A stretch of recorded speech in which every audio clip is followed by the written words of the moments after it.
Team deathmatch. What's going on, viewers? Now, before we get started with this video, I just want to say that I am not a professional player at all. I'm just a regular person like you guys. But these are my 5 top tips that I think can help anyone who's looking to improve in Call of Duty.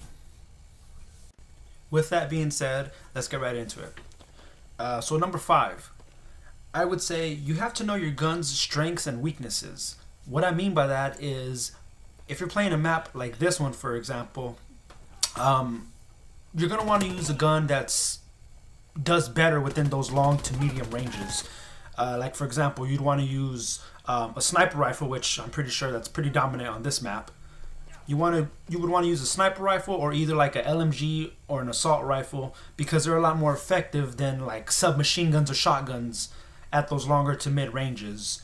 And just doing something like that, just using a gun that's suitable for that kind of map, will help you a lot in itself. And also, by using those longer range weapons, you'll most likely win a lot more of the gunfights also, just because, you know, it usually takes anywhere from 2 to 4 shots to get kills with those longer range weapons, opposed to using like a SMG or a shotgun.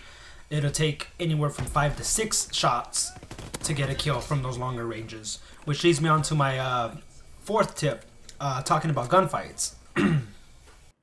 One of the things that helps me win a lot more gunfights is knowing the difference between when to hipfire and when to aim down sights. What I mean by that is basically, like, say you're running around a corner and you run into an enemy and he's pretty close to you. A lot of times you're just going to want to hipfire, and as long as you keep your enemy within your crosshairs, you don't necessarily need to aim down sights if they're pretty close to you. Most likely you'll still get the kill, and you'll still be able to move around and be mobile. But if you run into an enemy that's a lot further, like, you know, those longer to medium range gunfights, then a lot of times you're going to want to aim down sights first, lock onto target. And I found burst firing helps me a lot more, usually within short bursts between 3 to 4 shots. That way you're a lot more accurate, because if you just hold down the trigger, you know, from those longer ranges, your recoil is going to start to take an effect and you're going to miss a lot of your shots. So I would figure aiming down sights between those longer to medium ranges and burst firing anywhere between 3 to 4 shots. And then, you know, let your guns recoil, go back to normal, and then fire off another 3 to 4 shots. Tip number 3 has to do with accuracy and crosshairs. Me personally, I play with the level 4 sensitivity. I know it's more on the lower end, but that's what works for me. And that's what it comes down to. You want to pick a sensitivity that you can control. It doesn't matter if it's 2 sensitivity or 10 sensitivity. As long as you can control it and you're accurate with your shots, that's all that matters. And as far as the crosshairs go, you always want to have your crosshairs in the center of the map. And whenever you get into a gunfight, you want to center your enemy in between those crosshairs. That way you have a more accurate shot.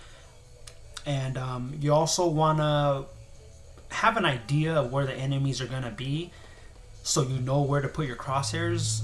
What I mean by that is, like, say for example, you know, you walk into a building and you know that a lot of people camp upstairs looking at the front door.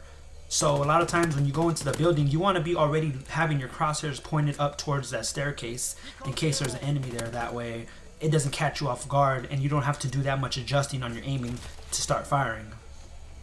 Just doing little things like that, you know, gives you a slight, you know, advantage in winning more of the gunfights.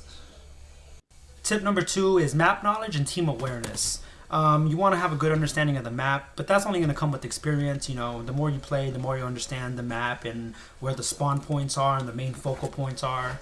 That really helps a lot in your gameplay and just overall improving. I know, for example, like this map right here, you see me get on this big old train right here. A lot of times if you can hold down this part of the map, you'll do good overall. You know, it's the center of the map, you have the height advantage, and you can pretty much spawn trap them. You can see around the entire map. That, and like I said, just understanding where your teammates are. Usually wherever you and your teammates are spawning, on the exact opposite side of that is where the enemies are going to be spawning. So I think, you know, just knowing those things right there can take you a long way also. And finally, tip number 1, which I think is my overall best tip I would have to give to anybody, is just your mindset. You don't want to let the anger get the best of you. It's real easy on here to die a few times in a row and get really pissed off, and that there can just throw off your game tremendously. So I think just having a good mindset, trying to control your anger when you die a lot, you know, don't let it get to you. Just think positive and just try to relax your mind. I think that'll help you overall just do better in the game in general. And just, you know, it's just a video game at the end of the day, and just don't take it too seriously. You just want to have fun and just use your common sense. That's all I can give you, honestly. Hope you enjoyed the video, guys. Peace out, and see you in the next video. You fought well under pressure. This victory will be remembered.